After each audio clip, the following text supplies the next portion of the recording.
doy la más cordial bienvenida a este seminario web que da continuidad a una serie de reuniones que hemos tenido. Iniciamos trabajando el tema de desarrollo de videojuegos, de realidad aumentada y animación digital.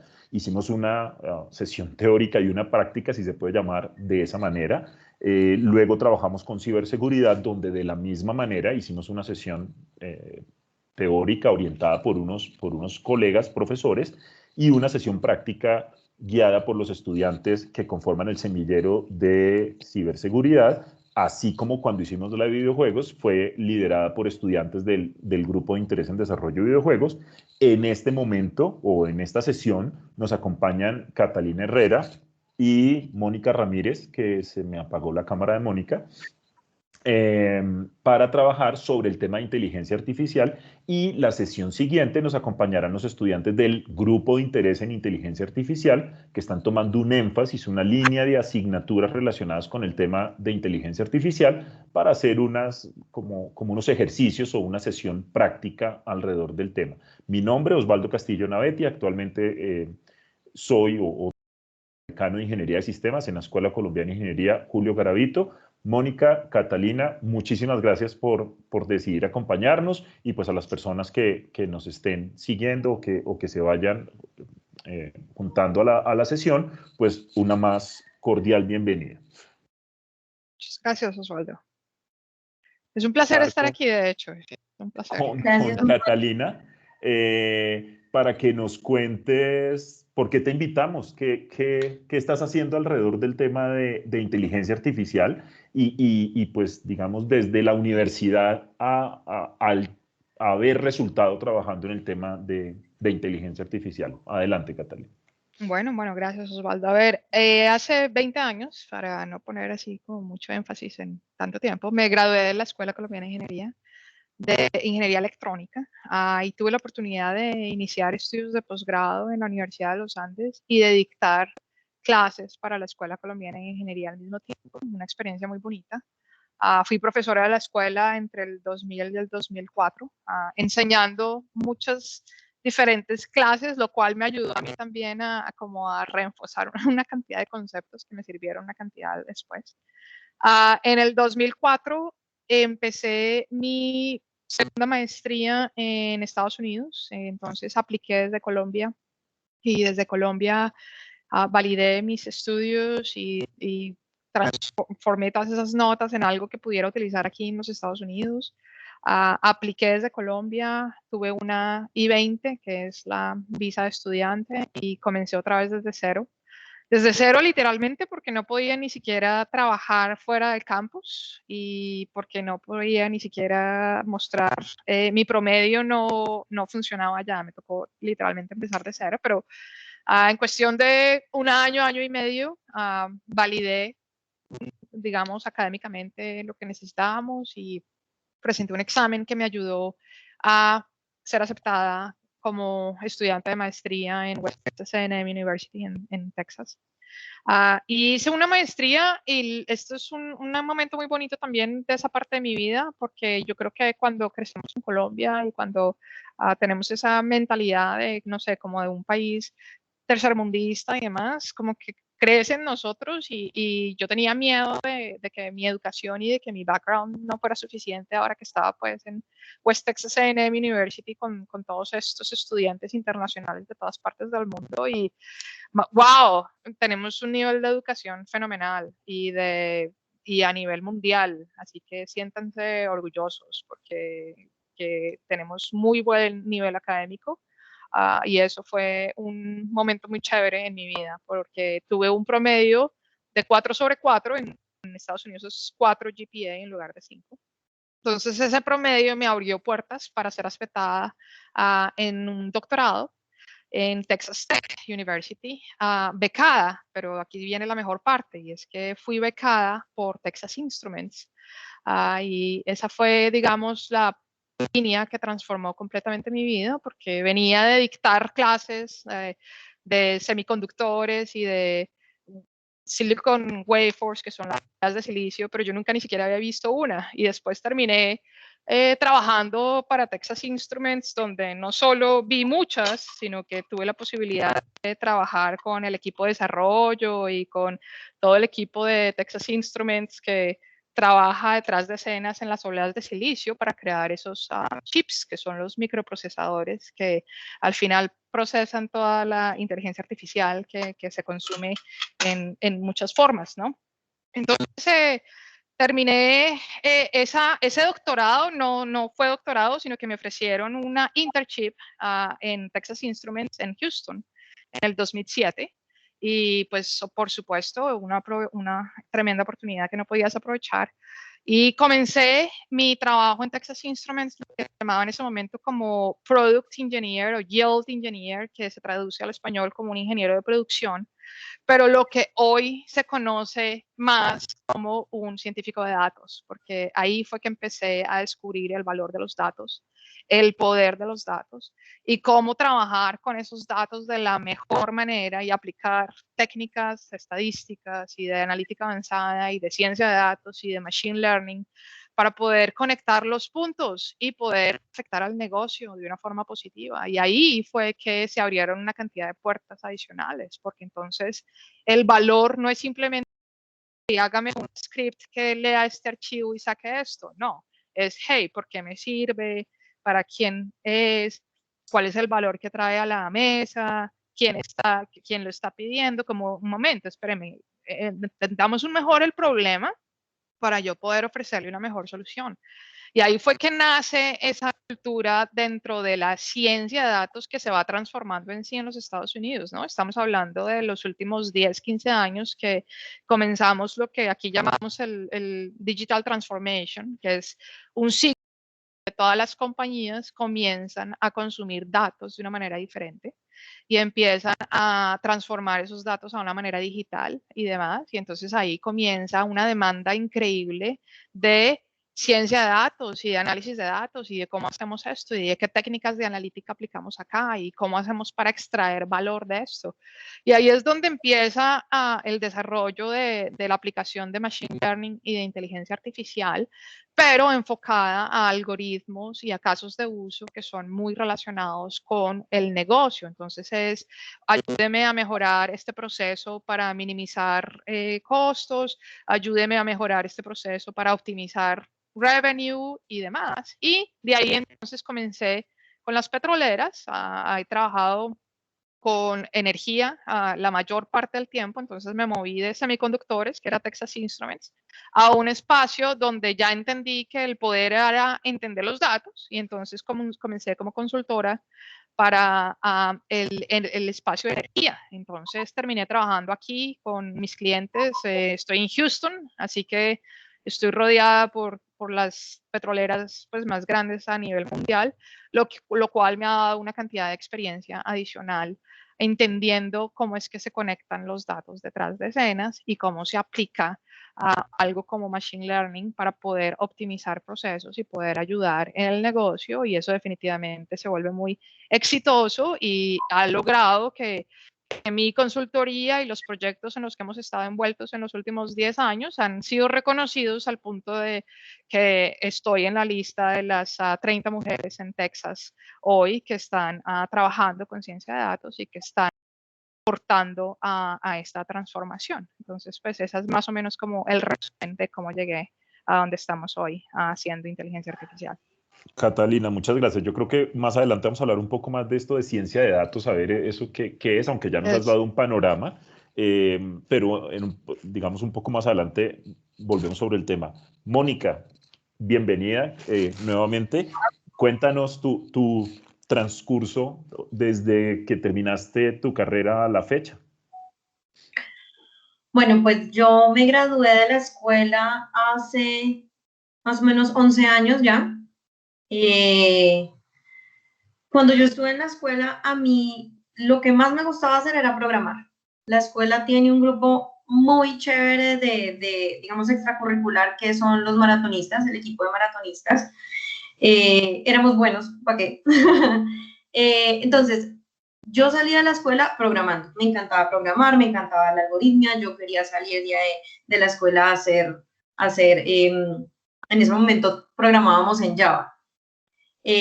Conocía poco Python, muy poquito, y en mi último semestre vi una electiva de inteligencia artificial, pero en esa época era una cosa completamente distinta a lo que estamos hablando ahorita.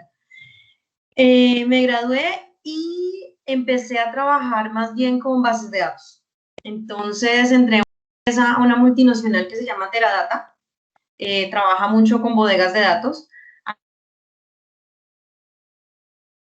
de bases de datos que aprendí durante la carrera, no sé, diseñar todas las bodegas de datos de clientes muy grandes. Trabajamos con Movistar, con el Éxito, la bodega de datos de almacenes Éxito es una cosa impresionante. Entonces ahí ese fue como mi primer aterrizaje con volúmenes de datos, con qué tantos datos se están manejando hoy en día.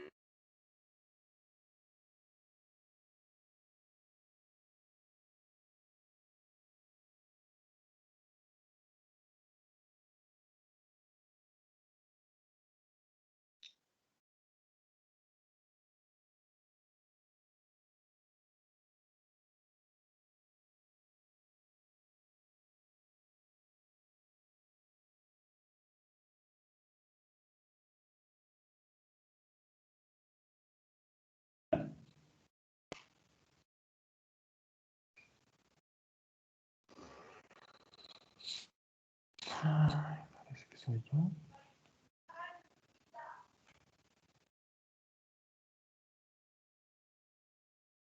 Hola, Osvaldo, ¿tú me oyes? Ya, sí, ahora sí te estoy escuchando. Te preguntaba si Mónica se congeló Sí, a mí o es también mi se me congeló. internet. No, se congeló. O sea, Perfecto. tú y yo estamos en línea. Ok. Entonces, si te parece, sigo contigo mientras miramos, a ver, voy a desactivar aquel audio.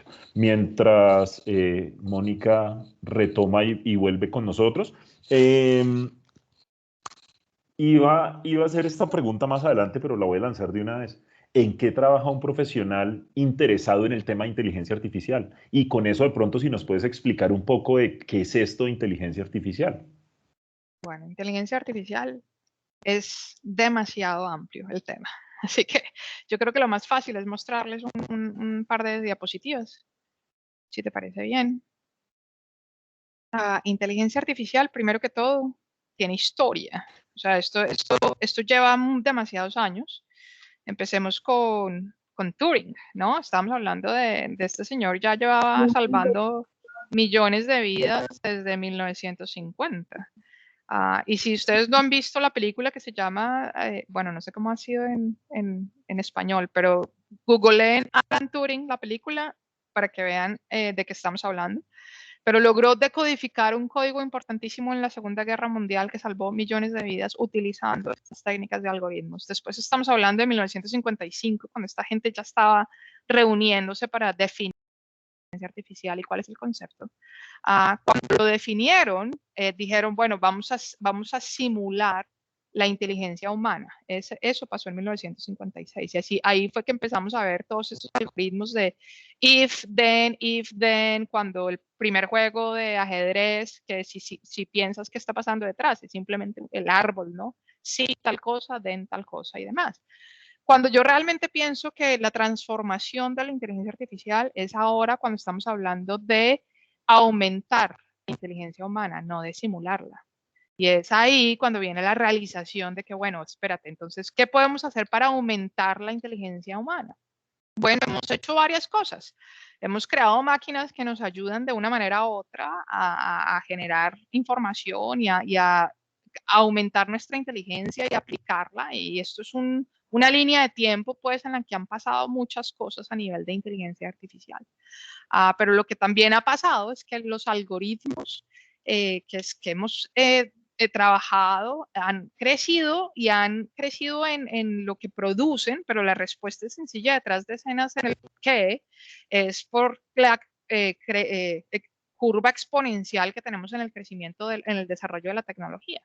Piensen cuánto pagan hoy por una USB y cuánta memoria pueden grabar en esa USB y cuánto pagábamos nosotros hace 25 años por una memoria. esa curva exponencial ahí, esa diferencia es gigante y esa diferencia ha ayudado a que todos estos algoritmos y a que todas estas personas empiecen a trabajar con estos algoritmos porque tenemos más capacidad de procesamiento. Y entonces, ¿qué ha pasado? Una cantidad de desarrollos de software ha pasado, ¿cierto? Donde ya empezamos a pensar, bueno, ¿qué es inteligencia artificial hoy en día y en dónde se ve? Entonces se ve en todos lados, se ve desde el negocio, desde lo que se llama inteligencia de negocio, que es esa parte de business intelligence, donde viene el, hey, que cómo estoy produciendo, que cómo veo si estoy produciendo lo que tengo que producir, cómo maximizo esto, minimizo esto. A la larga, lo que estamos tratando es de hacer más ROI, que es maximizar el ingreso que estamos recibiendo y minimizar todo lo que está causando problemas, ¿cierto? Entonces aquí empieza el negocio común a hablar de inteligencia artificial. ¿Por qué? Porque entonces estamos aplicando algoritmos detrás de escenas a más y más y más y más datos. Y ahí es donde viene la otra evolución en paralelo, que es Big Data. ¿Por qué? Porque entonces ya no estamos hablando de una o dos tablas en Excel donde llevábamos la contabilidad, sino que estábamos hablando de las bodegas y de lo que estábamos hablando 5 minutos antes de perder a Mónica, de esas bodegas y de creación de todo eso, porque entonces todos estos datos empiezan a manejar unos volúmenes increíbles.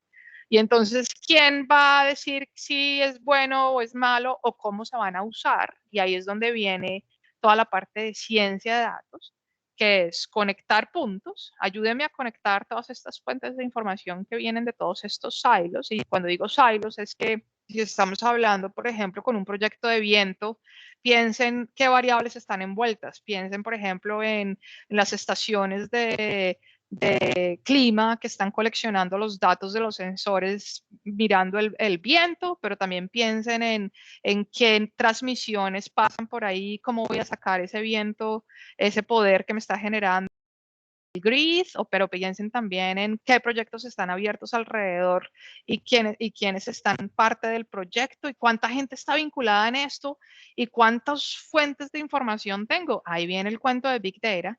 Y entonces en ingeniería de sistemas tenemos que conectar todos esos puntos, ¿cierto? Entonces es, ok, fuente de información A, B, C, D, el gobierno, las fincas de viento, los de los sensores, los que transmiten la línea. Ok, cuando juntamos todo eso, entonces podemos empezar a aplicar ciencia de datos, que es que inteligencia artificial, ¿cómo?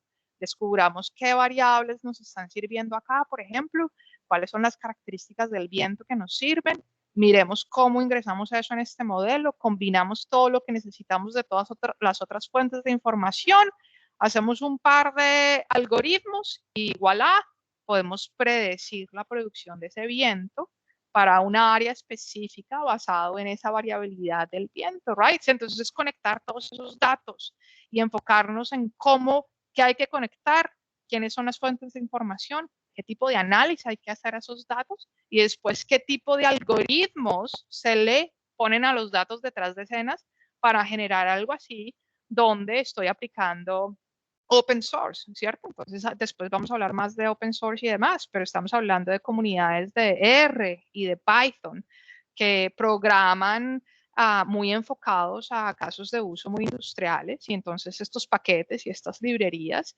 se pueden reusar, pero se pueden reusar con un contexto donde estoy apoyando al negocio y donde estoy resolviendo un problema desde el punto de vista del negocio. Entonces ese es más o menos como el ABC. Claro, también hay inteligencia artificial en el Edge, en el Internet of Things, y también entonces hablamos de un robot donde la inteligencia artificial pasa simplemente con ese microprocesador y todo lo que estoy recibiendo de una señal. O sea, hay niveles de dónde lo puedo aplicar, pero a la larga es el para qué lo estoy haciendo y qué datos tengo que conectar. Esa es más o menos la pregunta de alto nivel. No me quiero ni imaginar antes de esta tecnología cómo se hacían Imagínate esto en Excel, suerte. estas cosas de predicciones, sí, sin esta tecnología. ¿Mónica está de nuevo con nosotros? Sí, ya, Mónica, no sé perfecto. qué pasó, no sé por qué me caí. No te veo aún, ya te veo perfecto. Entonces, de pronto, si nos terminas de contar cómo resultaste trabajando en el tema, y la misma pregunta que le hice a Catalina ahora, ¿en qué puede trabajar una persona interesada en temas de inteligencia artificial? Ok, sí, pues les estaba contando un poquito que el primer tema en el que yo trabajé fueron las bases de datos, que fue como mi primer encuentro, las bodegas de datos, fue como mi primer encuentro con los volúmenes gigantes de datos. Trabajé con el Data Warehouse de Movistar a nivel regional, entonces imagínense ustedes el tráfico de datos de no solo de Colombia, sino de un Perú, una Argentina, Brasil, es una cosa enorme. Entonces, ahí fue mi primer acercamiento o mi aterrizaje de cuántos datos realmente estamos manejando hoy en día, cuántos datos generamos los seres humanos hoy en día. Y ahora analícelos. Ahora, desde hacer, no sé, desde contemos clientes, contemos minutos, contemos llamadas, a de pronto llegar a hacer un análisis más avanzado, pues ya era empezar a hacer cuál es la forma más óptima de hacerlo, cuál es la tecnología que deberíamos usar, cuál es el lenguaje, cuál es la infraestructura. Empecé a conocer temas en la nube, todo esto me empezó a interesar mucho. Digamos que la empresa en la que yo trabajaba en ese momento era muy enfocada a solo bases de datos, solo bodegas de datos y de pronto data lakes era lo más amplio que hacían, pero nada, yo me empecé a enamorar de todo el tema de más bien analizar los datos, encontrar cosas en los datos, con esos datos llegar a hacer algo, no solamente analizarlos. Entonces, en ese momento lo que hice fue pensar, bueno, pensé en hacer de pronto una maestría en Colombia o en otro país. Mi opción, la opción que elegí fue hacer un bootcamp, que es un tema de un estudio súper intensivo, es tiempo completo, fueron 4 meses en Estados Unidos. Estuve en el Metis Data Science Academy de Nueva York, y allá, pues digamos que lo que hacen es, la metodología de estudio de un bootcamp es, primero, nivelar a todo el mundo, pero no nivelar de todos vamos a empezar desde ceros, sino todos vamos a empezar desde un nivel más alto. Para ser científico de datos, no solamente, yo digo una de dos, o es un estadístico que sabe programar, o es un programador que sabe estadística. Entonces, afortunadamente, con todo el tema de esta nivelación que les estoy contando y exámenes de ingreso, descubrí que primero lo que yo había hecho de todo lo que había programado y todo lo que me gustaba hacer en la escuela sirvió para ese aspecto. Y para todo el tema de estadística, álgebra lineal, cálculo que también se necesita para estos cursos, también lo tenía, aunque un poquito oxidado, también estaba ahí. Entonces ahí, bueno, me fue bien.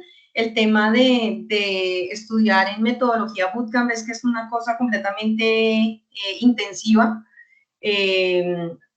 Aprendes, digamos que muchas de las cosas que podrías aprender, no lo quiero comparar con una maestría o un doctorado, pero sí muchos de los conceptos básicos en muy poco tiempo.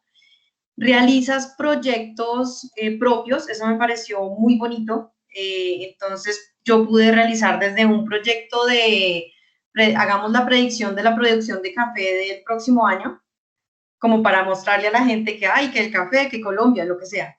Proyectos en los que literal estuve jugando con los datos, entonces me acuerdo que esto fue hace más o menos 2 años, en el que iba a salir la última temporada de Game of Thrones.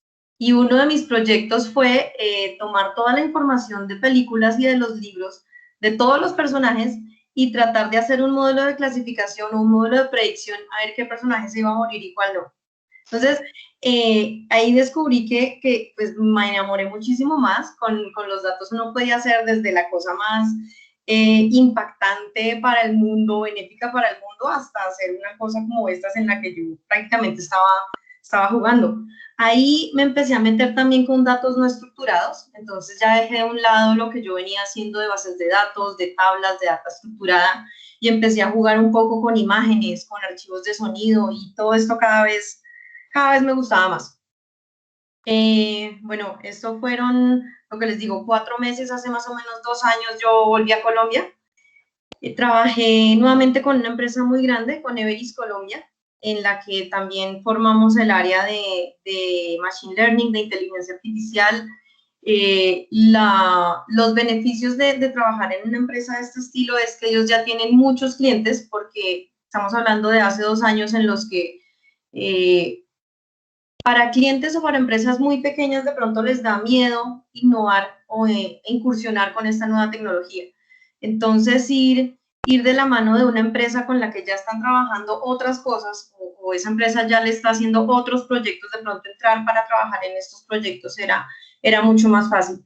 Y ya finalmente con un poco más de experiencia, de confianza en mí misma, de definitivamente sí aprendí lo que tenía que aprender, sí lo estoy haciendo bien, nada, nos lanzamos al ruedo a crear una empresa de consultoría de software, de la que yo tengo a cargo del área de inteligencia artificial. Entonces allí ya estamos, es súper chévere, es muy chévere hacer, digamos, cuando la cosa es de uno, porque uno puede buscar, bueno, ojalá fuera tan fácil decirlo, pero uno busca los proyectos que uno quiere, trabaja en los proyectos que uno quiere, de pronto le mete más la ficha. Ahorita estamos trabajando mucho tema de reconocimiento de imagen, pero no hemos dejado de lado el tema de predicción, clasificación, llegarle a los clientes que sepan que es todo lo que se puede hacer con esto, y hablar así como les estoy hablando de todo lo que uno ha aprendido y todo lo que se puede aplicar, es un poco más fácil de llegarle a las personas cuando uno está haciendo lo que le gusta, definitivamente. De acuerdo. Perfecto. Mil gracias por compartir la experiencia, y seguramente en otro escenario te invitaremos a que nos cuentes sobre la empresa y lo que estás desarrollando alrededor de la empresa. Yo quisiera retomar un comentario que hizo Catalina hace un rato, y es: ¿qué actividades puede realizar una persona interesada en el tema de inteligencia artificial? Concursos, maratones, no sé, series de televisión, películas que lo ayuden como a orientarse en el tema, con cualquiera de las aplicaciones que puede tener inteligencia artificial. Ok. Sí. Mónica, si quieres dar tú y yo te la complemento. Tú estás Perfecto. en Bogotá. Sí. Sí. Entonces, ¿me escuchaste la pregunta, Mónica? Sí, claro que sí. Dale. Estoy buscando, que quiero compartirles un slide en particular.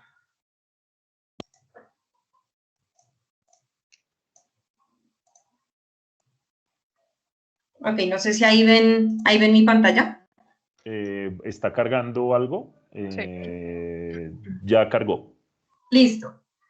Digamos que este es mi presentación de ventas, en la que busco siempre acercarme a los clientes, y ahora también a ustedes, a los estudiantes, a los futuros estudiantes, de qué es esto de Machine Learning, qué es esto de inteligencia artificial y para qué sirve.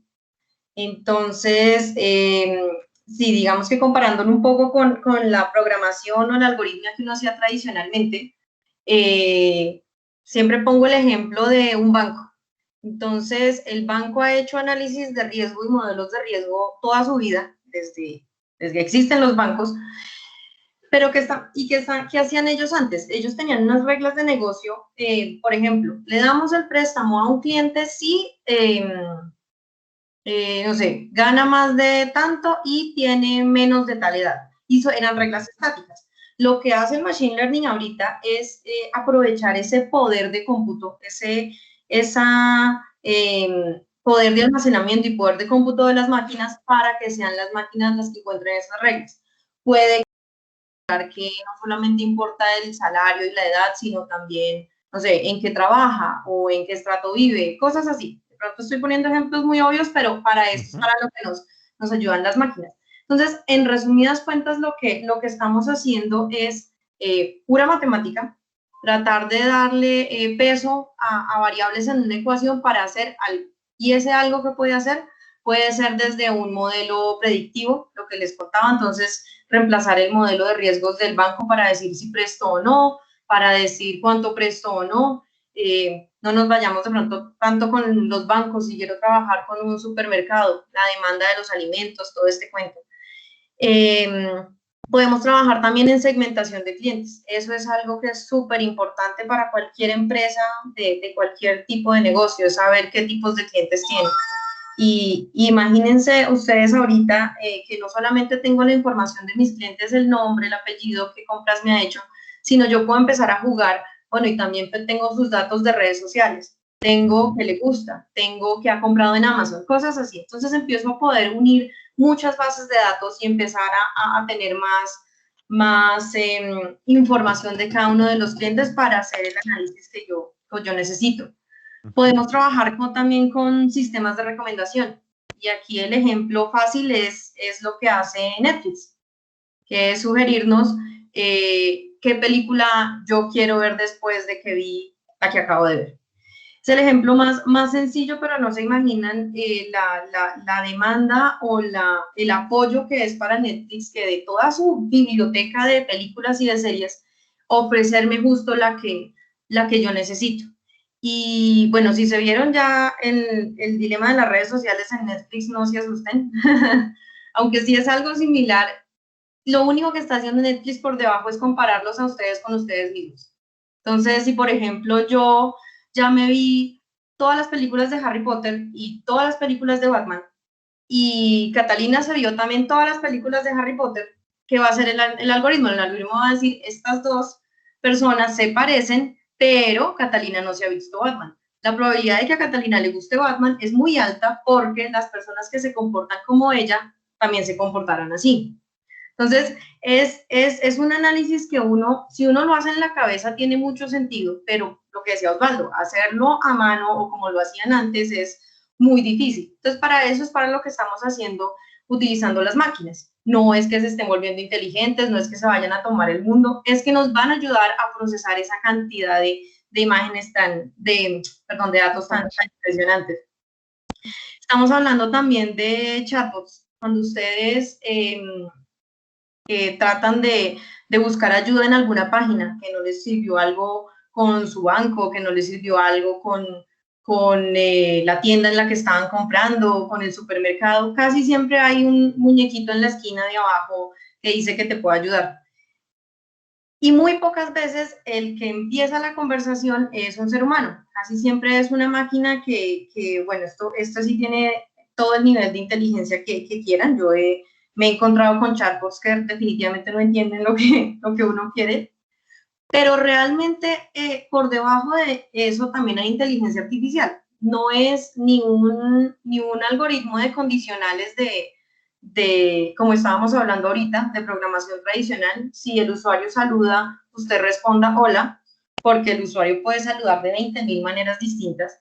Entonces ahí el manejo de la inteligencia artificial es otra rama que estamos hablando, que es el procesamiento del lenguaje natural.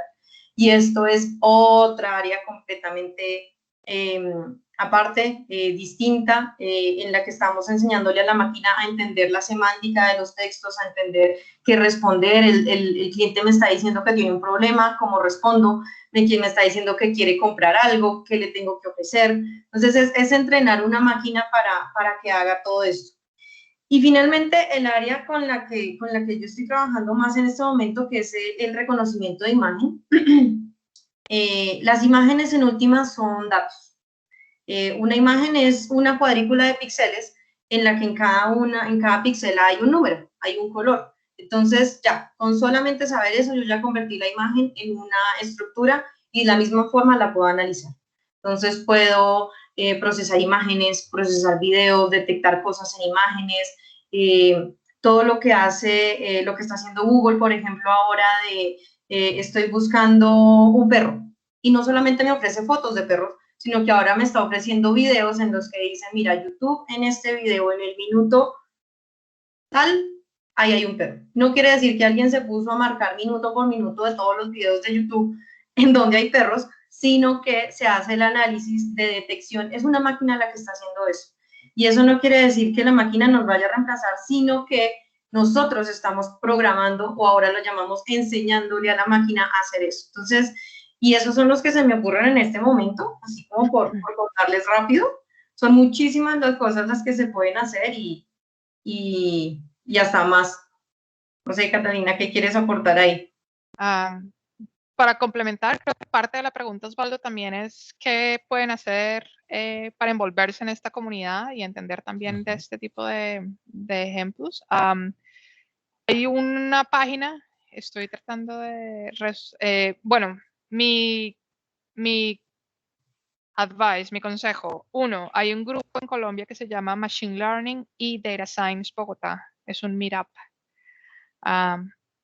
Es un grupo que tiene más de 6.600 miembros. Se reúnen periódicamente y se exponen este tipo de encuentros. Este algoritmo le bajó el error a esto. No tienes que seguir todo el tiempo, pero hay unas charlas muy, muy chéveres y tiene una comunidad muy bonita. Es gratis. Entonces es simplemente busca Meetup Machine Learning and Data Science Bogotá. Ese es uno.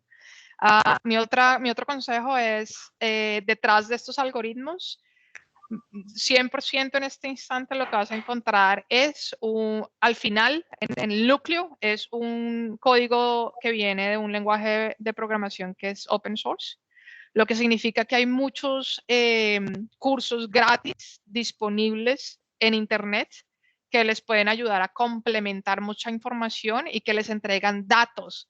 Entonces, por ejemplo, hay competencias varias. Entonces tú dices, hay que también buscar competencias en ciencia de datos, pero les entregan la fuente de información y es muy fácil, es como guiado el proceso y es como más fácil de engancharse con esos datos y con esas actividades.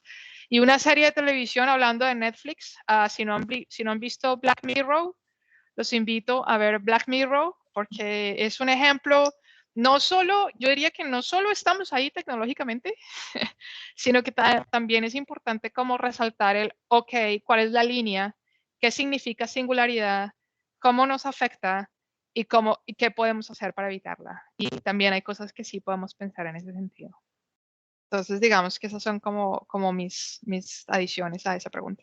Yo creo que con la respuesta que nos han dado, la anterior y esta, ambas, Mónica y Catalina, es impresionante la cantidad de aplicaciones donde hay inteligencia artificial que usamos de manera cotidiana y no somos conscientes de estar utilizando inteligencia artificial. Y ahora con la no presencialidad, donde consultamos el chat del banco, la línea WhatsApp del banco y nos contesta una máquina y nos va orientando, entre otra cantidad de aplicaciones, somos más usuarios y menos conscientes de la cantidad de tecnología que estamos utilizando alrededor de esta temática. Y eso me da pie para hacerles una pregunta, de pronto una respuesta muy breve. ¿Qué tan importante es saber programar para obtener los mejores beneficios de todas estas tecnologías alineadas con la inteligencia artificial?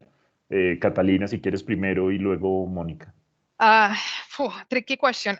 Programar es importante, supremamente importante, porque te enseña una disciplina y te enseña una manera de estructurar el problema y te enseña a procesar soluciones. La respuesta cambia con lo que hoy va a ser versus mañana. ¿Por qué está pasando? Pues porque se nos están actualizando los lenguajes de programación, porque podemos empacar más funciones en menos, porque estamos creando más aplicaciones que empaquetan parte de estos algoritmos que a la final se van a consumir y lo que nos toca hacer es conectar más puntos, pero a la final sigue siendo programación. Son aplicaciones hablando con aplicaciones o el algoritmo como tal, o sea, al final es programación, o sea, siempre va a ser importantísimo la programación.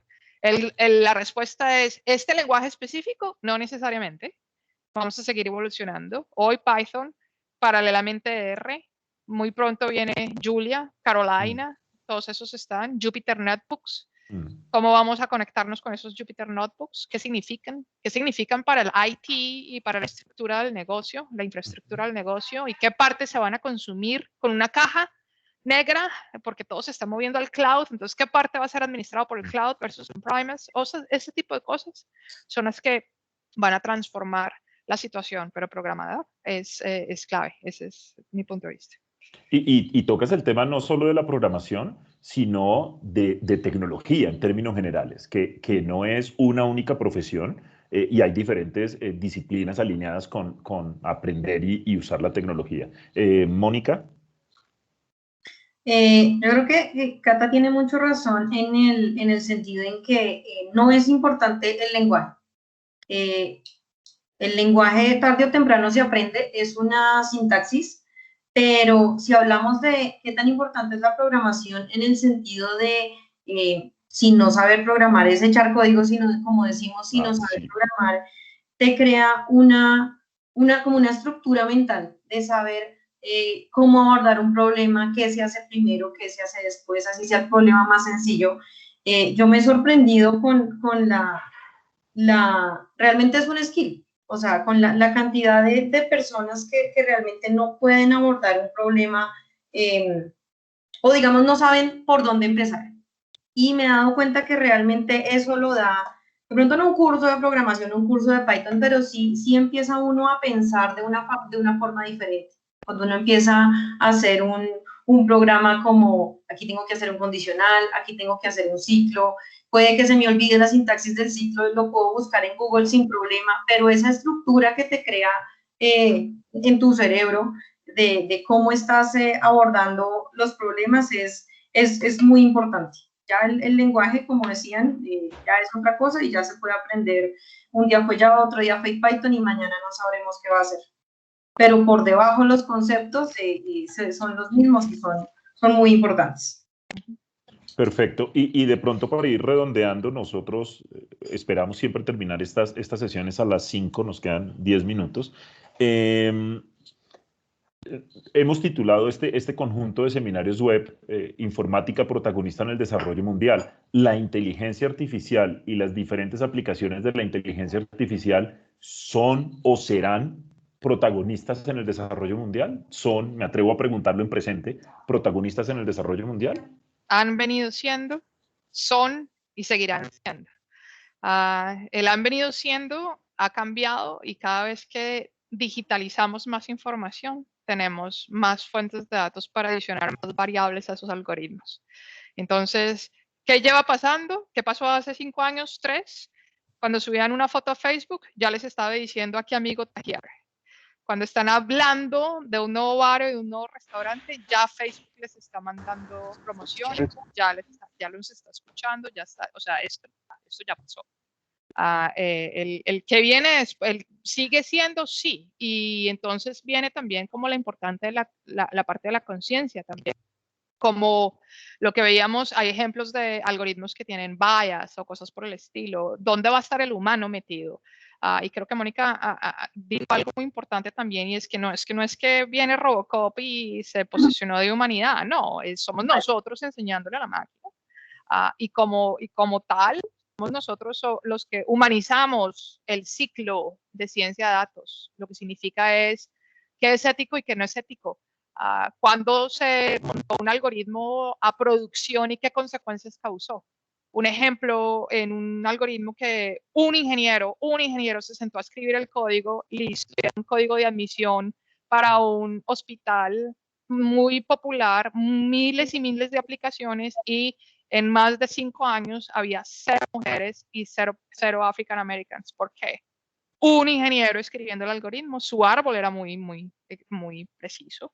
Entonces, diversidad en estos equipos, diversidad en equipos de ciencia de datos, puntos de vista, pensar qué puede salir mal cuando automatizamos qué puede salir mal, cómo vamos a ser categorizados digitalmente, ¿no? Cómo empieza el problema de China y el social score, y empezamos entonces a todas las cámaras reconociendo todo lo que hacemos en cada cuadra, ese tipo de cosas. Ahí es donde yo invito a pensar a la humanidad como tal, como bueno, somos nosotros los humanos los que estamos a cargo de esto, así que hagámonos cargo de esto, que también es importante. Pero sí, sin duda. Gracias, Catalina. Perfecto. Mónica, ¿quieres aportar algo a la misma pregunta?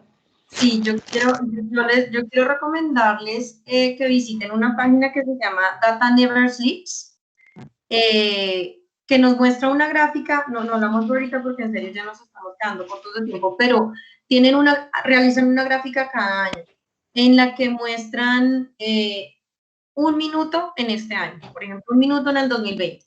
En un minuto, ¿cuántos tweets se han recibido? ¿Cuántos minutos de YouTube se han visto? ¿Cuántos minutos de Netflix? ¿Cuántas radiografías se han sacado? ¿Cuántas fotos del motor de los aviones? No han dicho una cantidad de datos.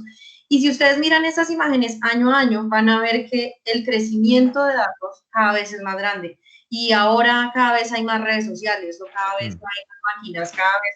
Entonces llega un punto en el que sí o sí ese análisis lo tiene que hacer una máquina. O sea, la velocidad a la que llegan los datos y el volumen que estamos tratando, así yo me las dé muy rebelde, yo quiero hacer la ecuación en un papelito, no voy a poder. Y es que no solamente estamos hablando de modelos chéveres de los que hemos hablado aquí de Netflix y de Game of Thrones, todo eso es muy chévere, pero esto es aplicable también a cosas que requieren tiempo. Tiempo en el sentido de que tienen que ser ya, de que no podemos poner, así sean 20 humanos a hacerlo porque puede que no acabe ni una máquina, puede hacerlo en minutos o segundos. Temas médicos, temas de medio ambiente, modelos que tienen que yo le meto el diseño o lo entreno y la máquina se encarga de procesar ese montón de datos. Entonces, sí, yo creo que para el desarrollo mundial sí o sí lo tienen que hacer las máquinas por tema de velocidad, por tema de procesamiento de datos, pero siempre la lógica por debajo, tanto de negocio como de qué es lo que tiene que hacer la máquina, lo vamos a poner nosotros. Coincido, digamos, plenamente con las respuestas de ambas. Obviamente el desarrollo tecnológico cambia los perfiles profesionales, no los reemplaza de manera directa, pero sí los cambia y los hace evolucionar. Y cierro ahora sí con esta última pregunta. ¿Qué nuevas profesiones creen ustedes que vendrán en el corto plazo gracias a estos desarrollos tecnológicos y a aplicaciones cada día más naturales, si se puede llamar de esa manera, de inteligencia artificial? De pronto Mónica y terminamos con Catalina. Pues yo creo que lo que yo he visto desde que yo estudié la carrera hasta como estamos ahora, digamos que yo veo uno que ingeniería de sistemas es una cosa muy amplia, ¿listo? Y ahora que justamente estoy con el área en particular de inteligencia artificial de una empresa, me doy cuenta también que, ok, yo me encargo del área de inteligencia artificial, pero si necesito algo de arquitectura, hay otra área. Si necesito algo de desarrollo móvil, hay otra área. Si necesito algo de, no sé, de redes, hay otra área. Temas en los que yo también vi en la universidad, pero yo decidí especializarme en otra cosa. Entonces yo creo que lo chévere sería que hubiera como ese tipo de especializaciones de, no sé si ciencia de datos como una carrera, pero sí, o sea, alguien que sepa todo lo que estamos viendo en este momento, que ahora nos podemos especializar a nivel de doctorados, a nivel de bootcamps, pero de pronto empezarlo a ver desde el principio. Y eso pasa, por ejemplo, también con roles que se ven dentro del mismo área, de la misma área de inteligencia artificial, lo que son los ingenieros de datos, los que se encargan de almacenar los datos. Yo me encargo de molerlos, de analizarlos, pero quién me los tiene actualizados, quién me los tiene limpios, quién me los guarda y se asegura que siempre estén disponibles. Es un rol completamente distinto. ¿Quién se encarga de que esa máquina nunca se caiga, de que físicamente esté bien cambiada? Eso es otro rol completo. Entonces, si bien seguimos hablando de la ingeniería de sistemas, me parecería muy chévere que desde temprano fuéramos especializándonos de esa forma. Es un poco difícil porque uno no sabe qué le gusta, pero pues fíjense cómo uno puede llegar a detallar cada uno de esos roles. Perfecto, de acuerdo. Catalina.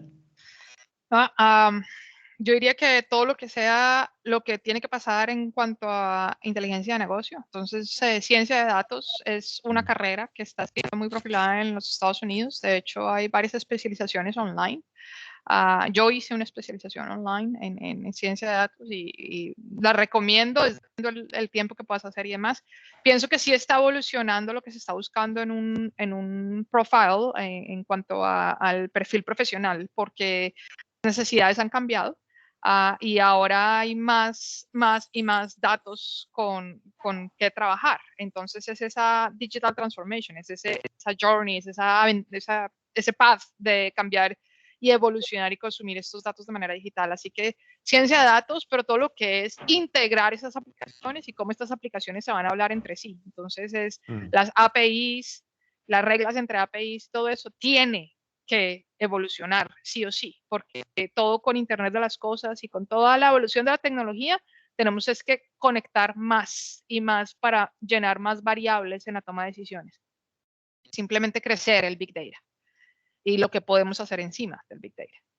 Entonces ahí ya Perfecto. vienen redes adicionales, sí. Y la cantidad de tecnología que va a seguir llegando, porque pues hoy en día tenemos, podemos utilizar algunos avances tecnológicos, pero cada vez en menos tiempo van a llegar más avances y más tecnologías a ser dominadas por nosotros, por las personas normales, digamos, no los que tenemos acceso a la alta tecnología por pertenecer a institutos de investigación particular, sino los usuarios convencionales. Mónica, Catalina, quiero darles muchísimas gracias a ambas por habernos acompañado, por habernos contado un poco sobre esto de inteligencia artificial que comercialmente o no sé, en el común de la gente se habla de inteligencia artificial, pero no se tiene como esa sensación de la cantidad de aplicaciones que tiene y de lo comúnmente utilizadas que son estas aplicaciones. Seguramente las volveremos a invitar en una próxima ocasión. Quisiera preguntarles a las personas que están conectadas si tienen alguna pregunta. Olvidé decirles al comienzo que si tienen alguna inquietud la podían escribir en el chat, pero si tienen alguna pregunta, pues claro que sí las pueden expresar y en los minutos que nos quedan de pronto podemos darle respuesta. De todas maneras, mientras esperamos a ver si se genera alguna pregunta, aprovecho para, como les decía, agradecerles por aclararnos este panorama y seguramente las invitaremos en ocasiones venideras para hablar de aplicaciones particulares de inteligencia artificial o de algunas tecnologías particulares en las que ustedes estén trabajando y nos puedan dar luces y claridad al respecto. Me preguntan en el chat cómo es posible conseguir las anteriores clases grabadas. Entonces, nosotros las hemos venido publicando. Lo que voy a hacer es que a las personas que han manifestado algún interés, les voy a enviar un correo con el sitio donde están publicadas, o si la persona que me pregunta, que no vi el nombre, bueno, no es posible entender el nombre. Si me Vale, deja... me toca dejarte, tengo otra Claro, reunión, pero muchísimo ya gusto estoy, y ya estoy hablamos luego. cerrando. Vale. Y hasta pronto. Muchísimas gracias, Mónica, Catalina, y nos vemos pronto. Muchas gracias. A la Chao a todos. Chao, gracias. Y me quedo respondiendo un poco las preguntas. Si me deja un correo electrónico, se las puedo enviar. Si no, pues no sé si esta sesión graba los correos electrónicos de ustedes para enviarles las grabaciones que hemos hecho previamente. Como les mencioné al comienzo, hicimos 2 sesiones para hablar de videojuegos, animación digital, hicimos 2 sesiones para hablar de ciberseguridad y esta es la primera de 2 sesiones donde vamos a hablar de inteligencia artificial. En promedio, ¿cuánto gana un ingeniero de sistemas? Un ingeniero de sistemas recién graduado de la escuela, digamos que conozco las cifras por prácticas y por ingreso laboral o por primera vinculación laboral. Un practicante se debe estar ganando entre 1,5 millones y 3 millones, más o menos. Un primer ingreso laboral que puede darse en época de estudiantes. Hay empresas que contratan desde noveno, 10º semestre. Puede estar alrededor de, no sé, 2, 3, algunos han tenido como su primera vinculación hasta 4,5, pero no son la gran mayoría. Yo te diría 2, entre 2, 2,5 más o menos es el promedio de remuneración que puede tener un ingeniero de sistemas hoy en día, recién graduado. Vale la pena mencionar que con todo lo que hemos hablado en estas sesiones y en particular en la de hoy, pues lo que va a pasar lo que va a pasar en el corto plazo es que cada vez se van a demandar más profesionales con dominio de tecnología pues que va a hacer que la vinculación laboral sea alta y con la necesidad que se genera, pues los ingresos salariales van a ser interesantes, digámoslo de esa manera. No sé si hay alguna pregunta adicional. Si no, pues entonces agradecerles a todos por habernos acompañado. Vamos a subir este video y les enviaré a las personas que se han conectado los links correspondientes para que puedan revisarlos. Voy a suspender la grabación y me quedo por si alguna persona tiene alguna pregunta adicional.